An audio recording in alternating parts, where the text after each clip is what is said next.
नमस्कार. माझं नाव सौ स्वरा स्वप्नील जोशी. मी राहणार सांगली औदुंबर.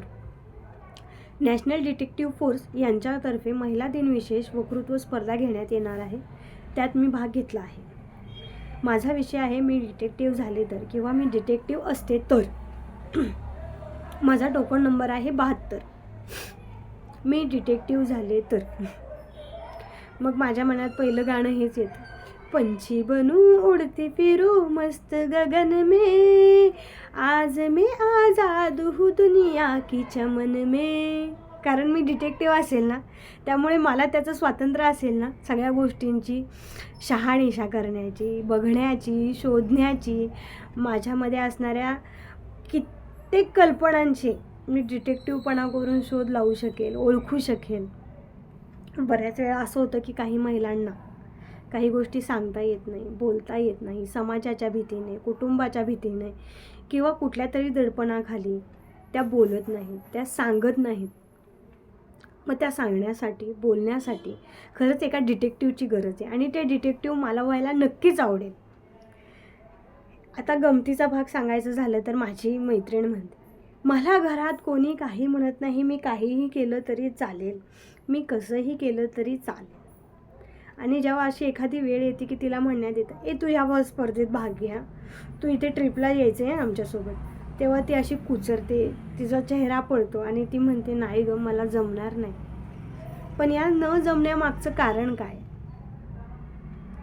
जर एखादं कौटुंबिक कारण असेल, घरात कोणाला काही त्रास असेल आणि काही गोष्टी असतील तर समजून घेऊ शकतो. पण खरंच ह्याच्या मागं हेच कारण आहे की या सगळ्यांना तिच्या घरच्यांचा विरोध आहे. मला हे शोधून काढायचे. हा गमतीचा भाग झाला. आता आपण जाणार आहोत समाजातल्या ज्वलंत प्रश्नाकडे. ज्या वेळेस लोकलमध्ये म्हणा, बसमध्ये म्हणा, महिला मुली प्रवास करत असतात, त्यावेळेस गर्दीमध्ये सहज त्यांना चिमटा काढला जातो, सहज त्यांच्या खांद्यावर हात ठेवला जातो, सहजच कोणीतरी केस ओढतं. खरंच ते सहज आहे का? खरंच सहज आहे ते? हे शोधण्यासाठी एका डिटेक्टिव्हची गरज आहे की नाही? मला वाटते हे सगळं शोधण्यासाठी एका डिटेक्टिव्हची खरंच गरज आहे. कारण ती बिचारी बोलू शकत नाही. एकतर ती त्या गर्दीत असते, तिला तिच्या कुटुंबाची, तिच्या ऑफिसमध्ये पोचण्याची घाई असते. अशा वेळी ती दुर्लक्ष करते आणि जेव्हा ती रात्री निपची बिछाण्यावर पडते तेव्हा तिला आठवतं, अरे माझे हे दुखतंय, मला इथे कोणीतरी चिमटा काढला होता, नाही गं माझ्या केसाला ओढ लागली, गर्दीत कोणीतरी केस ओढली होती. मग असं का झालं? खरंच ते सहज होतं? हे सहज होतं की मुद्दाम केलेलं होतं? हे शोधण्यासाठी मला खरंच डिटेक्टिव्ह व्हायचं. जेव्हा हे सिद्ध होईल तेव्हा समाजाला आणि तिला या सगळ्या गोष्टींच्या विरोधात जाण्यासाठी बळ भेटेल. आणि हे बळ मला तिला द्यायचं आहे, तिला दाखवून द्यायचं आहे की हे सहज नव्हतं गं, हे तुझ्यासोबत मुद्दाम झालं होतं, तू याच्याबद्दल बोल, या गोष्टीला वाचा फोड. काळाची गरज आहे, तुझं उभं राहणं, तुझं बोलणं फार गरज आहे ह्या गोष्टीची. आणि कदाचित त्यातनं नाही जास्त जणी, पण एखाद दुसरी तरी यातनं सावरेल आहे त्या विषयाला, ती वाचा फोडेल. डिटेक्टिव्ह झाले तर मला बऱ्याच जणांच्या बऱ्याच गोष्टी कळतील. बऱ्याच गोष्टी म्हणजे माझ्याच घरातल्या. आई मला म्हणते, मी खूप छान आहे, मी खुश आहे, तू माझी काळजी करू नको, तू तुझ्या संसारात लक्ष दे, खुश राहा, तिथल्या लोकांना छान ठेव. तेव्हा उगाच मनात हुरहुर लागलेली असते. खरंच आई माझी खुश असेल का? खरंच माझी आई निवांत असेल का? तिला बरं असेल का?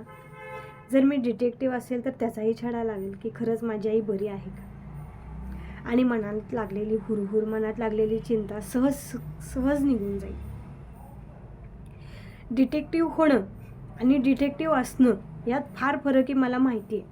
पण मी भविष्यात नक्कीच प्रयत्न करेल. जर वेळेचं बंधन नसेल, वयाचं बंधन नसेल तर मला खरंच डिटेक्टिव्ह व्हायला आवडेल. हा डिटेक्टिव्हपणा मी माझ्या स्वतःपासून चालू करेल. खरंच शांत बसण्याची गरज असते, त्या ठिकाणी गरज असते, पण जिथे बोलायची गरज असते तेव्हा मी का बोलत नाही? माझ्यातल्या मीपणाला ओळखायला खरंच डिटेक्टिव्हची गरज आहे आत्ता. कारण माझ्या या गर्दीमध्ये, माझ्या या संसारामध्ये मी स्वतःलाच ओळखायचं विसरून गेली. काही गोष्टींचा विचार केला किंवा बोलायचं म्हटलं तरी फार भरून येतं. पण नॅशनल डिटेक्टिव्ह फोर्स यांनी याबद्दल बोलण्याची संधी दिली, या विषयाला हात घालण्याची संधी दिली, त्याबद्दल खरंच मी त्यांचे आभार मानते. आणि भविष्यात मला खरंच डिटेक्टिव्ह व्हायला आवडेल, मी त्यांना सांगू शकते. धन्यवाद.